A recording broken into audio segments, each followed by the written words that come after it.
Good morning, students. Welcome to the virtual lectures. In our previous lecture, we discussed it about the concepts of how the scientists worked for arranging the elements in the periodic table. Then the periodic table was prepared by the different scientists. Henry Moseley was the final who did it, the work of the arrangement of the elements in the periodic table, which was considered to be as a modern periodic table. But still we know it that even today the scientists are trying to prepare some man-made elements.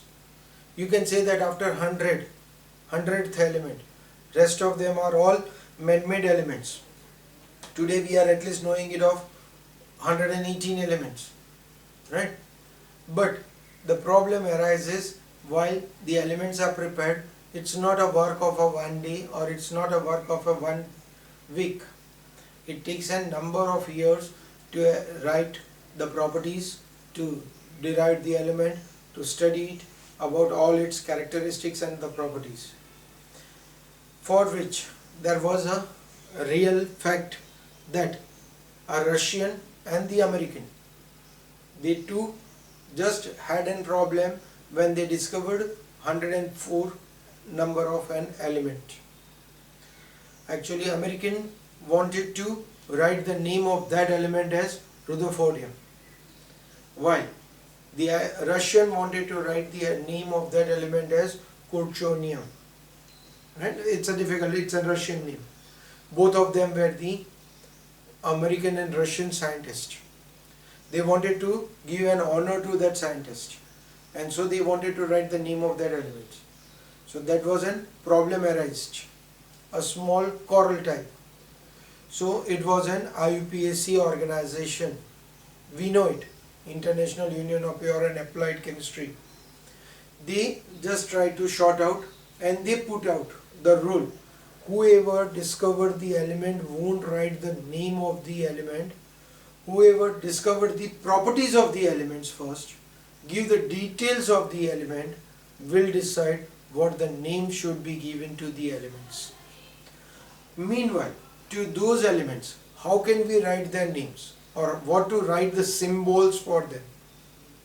So IUPAC organization gave out a certain rules where they used out the numbers that are given to them. That number itself was given out as its name by a Greek and Latin words. They used the name, the temporary names were given to the number itself, right? And the symbol was also derived from it. Actually, in the Latin, it was been given out the 1 when we are going it for 0, 1, 2, 3, 4, 5, 6, 7, 8, 9. When you are having it as these numbers, how do we read it? For us, in an English, it's a 0, 1, 2, 3, 4, 5, 6, 7, 8 and 9. For us, it's in an English. But actually, for the Latin, it's read out as nil. For it is read out as nil. For 1, it's read out as un, by, try. Right? It was being read out as un, by, try, quadra, penta, hexa, septa, octa, and for 9, in. It is written out as in. Right? Now, because of it, they arranged, or they write the name of the number using this with a, for all of them, with a suffix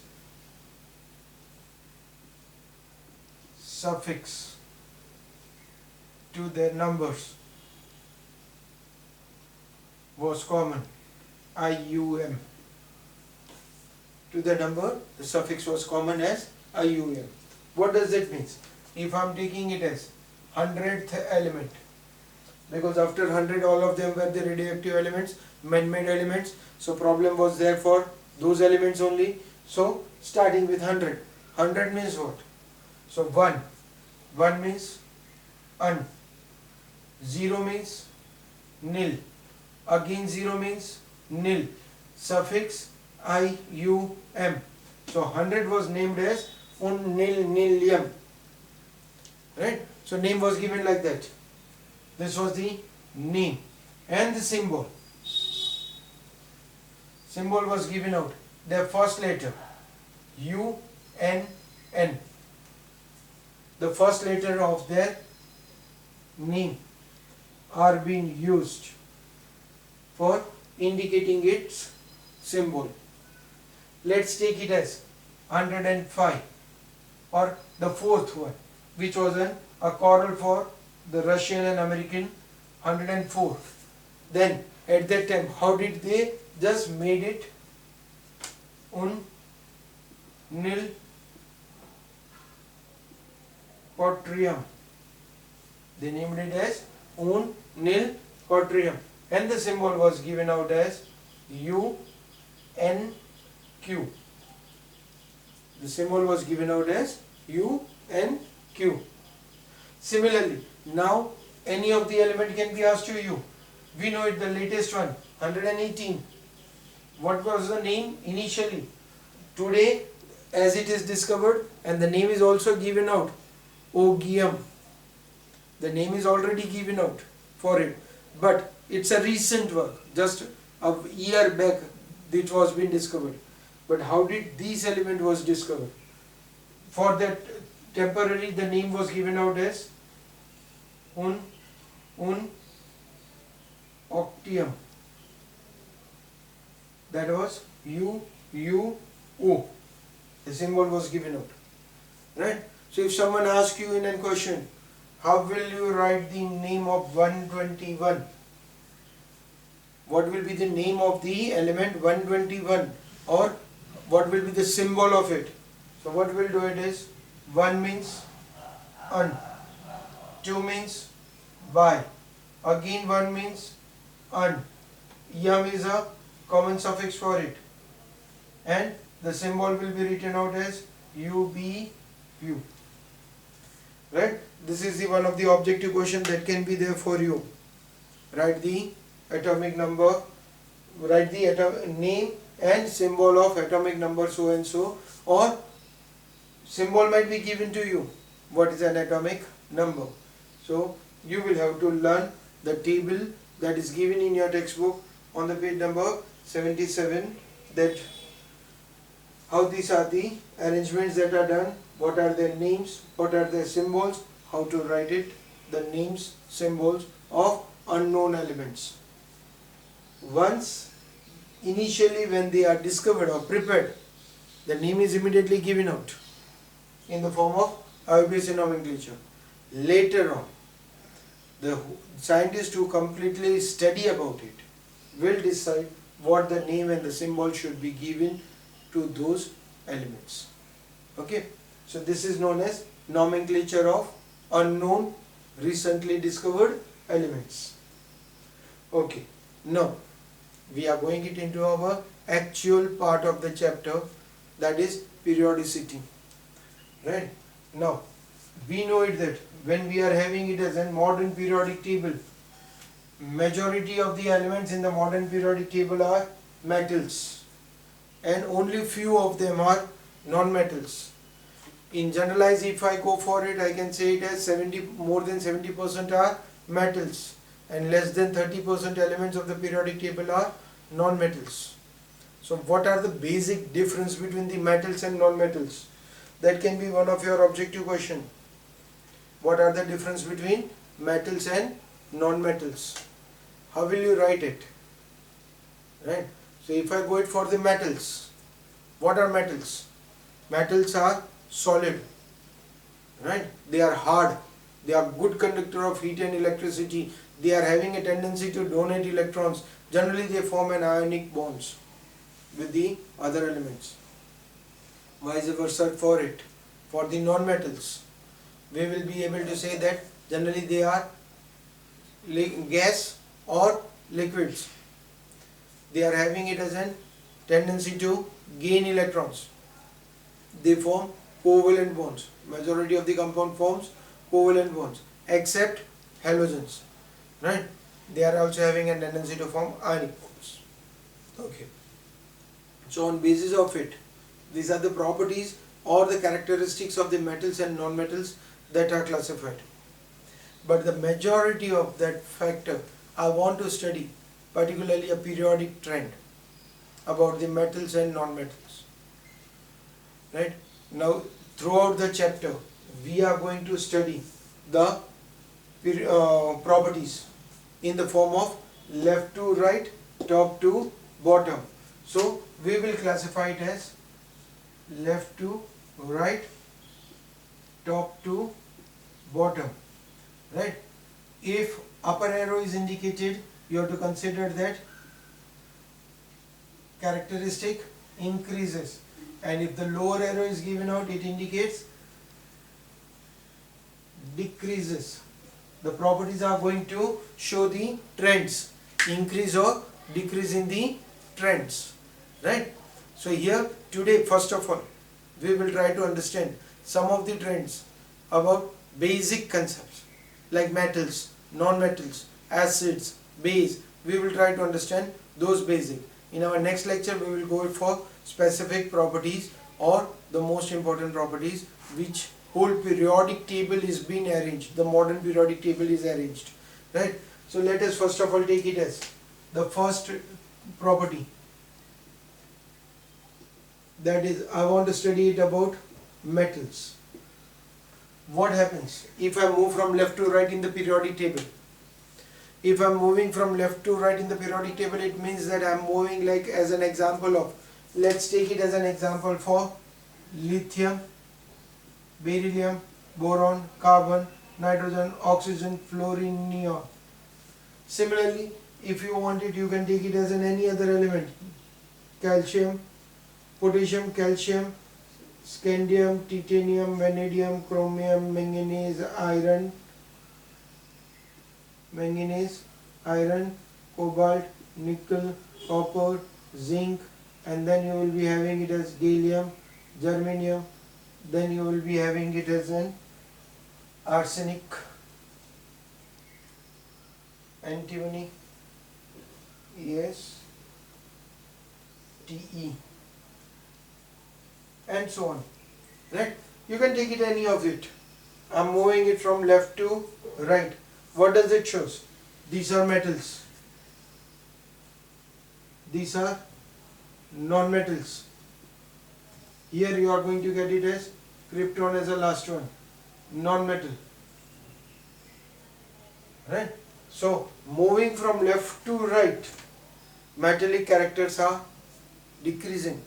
So you can say that metals from left to right, metallic character.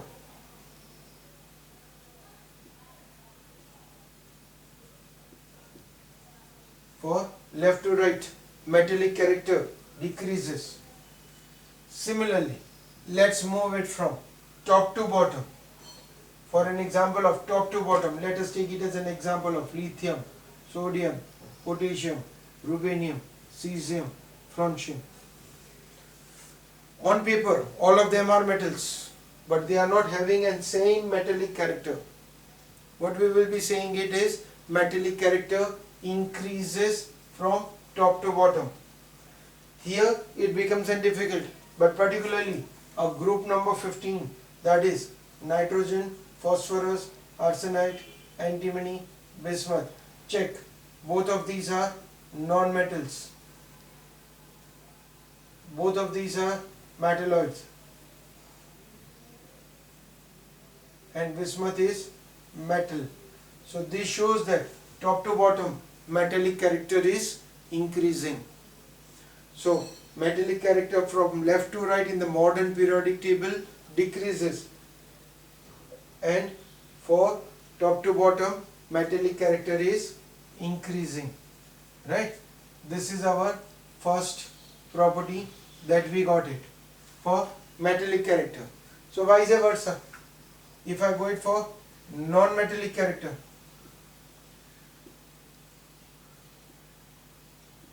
What will happen? Metals, non-metals. So non-metallic character increases, metallic character, non-metallic character decreases for top to bottom. Left to right increases, top to bottom decreases. Okay. The second factor that we want to study now, I want to study acidic character. Now we know it in our lower standard, we have already studied it. If I use non-metals with water produce acids, metals produce base, metals hydroxides, non-metals are acidic. So metals are basic in nature, non-metals are acidic in nature. So if I go for it and if I try to understand for it, what will happen? Acidic character. Now I want to go it for left to right. Now left to right we wrote it as metallic character decreases. That means on the left it's a metal, on the right it's a non-metal. Here on the left we are having it as a metal. Moving it, it becomes non-metals. So these are base. They produce acid. That means moving from left to right, acidic character increases. If I move from left to right, acidic character increases. If I move from top to bottom, acidic character decreases. Right? Again, vice versa for it is a basic character.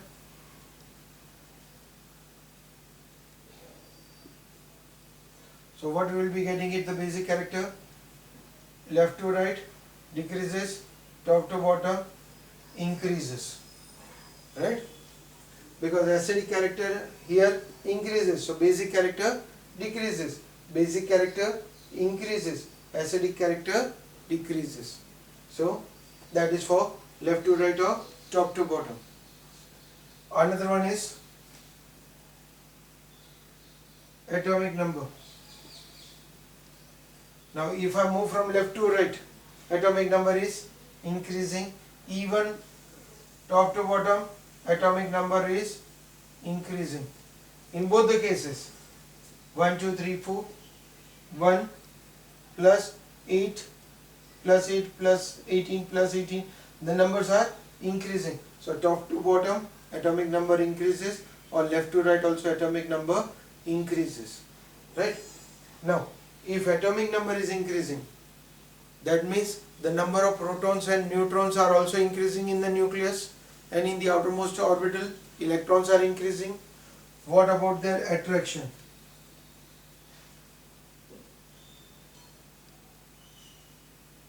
Attraction between nucleus and electron. What about the attraction of the nucleus and electron?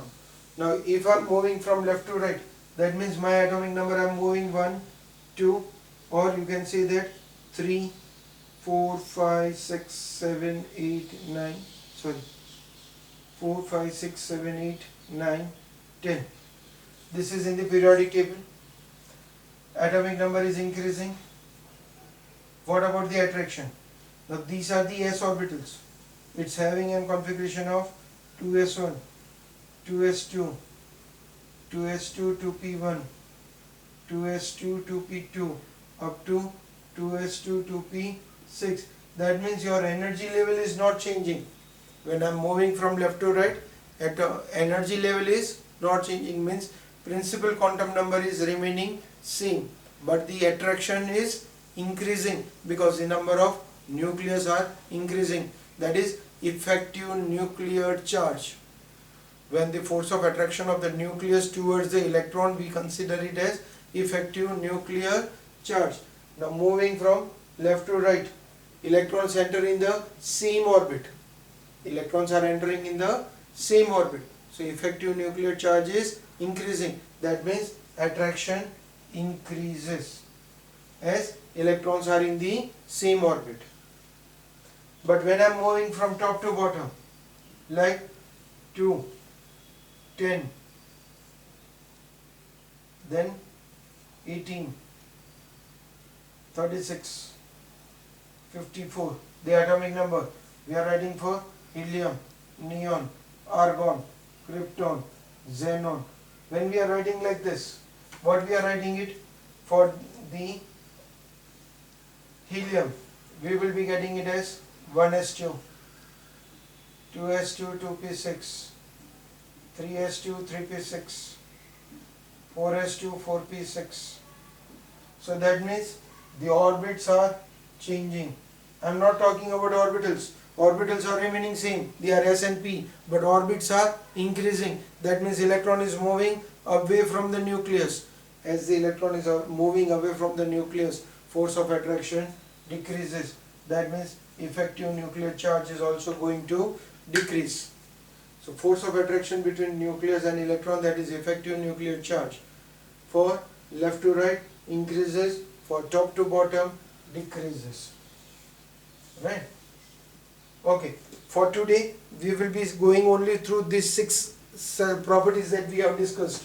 Once these 6 are clear, the rest of them will become much easier for us. But only writing it as an increase or decrease is not going to be enough. Particularly using these properties, and complete periodic table will be given to you. Like a question I am putting it: nitrogen, phosphorus, oxygen and chlorine are the elements. These are the 4 elements. Which one is having it as a maximum metallic character? Which one is having it as a maximum metallic character? Now looking to them initially at a very first stage, we will immediately say that sir, they are all non-metals. Nitrogen, phosphorus, oxygen, chlorine are non-metals. Why metallic character? No, they do contain some metallic character. So which one is having it as a maximum character in it? So what we will have to do it is, you will have to learn the complete periodic table. By learning the periodic table, you will be able to arrange these elements, that nitrogen is present, below it phosphorus is there, here oxygen is there, here chlorine is there. This is what the positions in the periodic table you will be having it. Nitrogen, oxygen in the same period, phosphorus, chlorine in the same period, but nitrogen and phosphorus are in the different groups, chlorine is totally in the different group.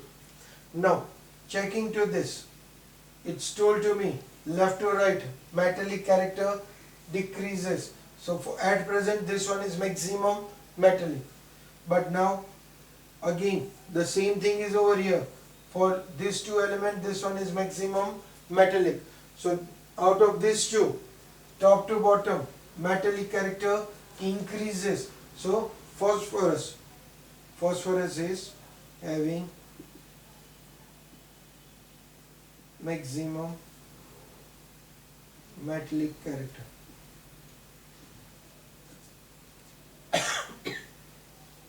Like that, may be given to you the same question: which one is having it as a minimum metallic character? So minimum metallic character, you will get it as oxygen. You will be having it as a minimum metallic character for oxygen. How? Again, nitrogen, phosphorus, oxygen, chlorine. Left to right, more metallic. It's a less. Now, as compared to this 2, this one is even more metallic than nitrogen. So that means phosphorus is greater, having metallic character than nitrogen. Nitrogen is having more metallic character than oxygen. Again, chlorine, when I am moving it in the bottom, metallic character increases. So this is least, this is more. Now its position is necessary to be now recognized. So in that case, moving from this period, it's in the second period. So that means you will be getting it as chlorine over here. So you will be having it as an phosphorus more metallic than chlorine, chlorine more than nitrogen, nitrogen more than oxygen, least metallic character. So this is the one example that I gave you related to how the questions can be based on these properties. Arrange them in the ascending order, descending order, increasing order, decreasing order, or specific which one is most, which one is least, right?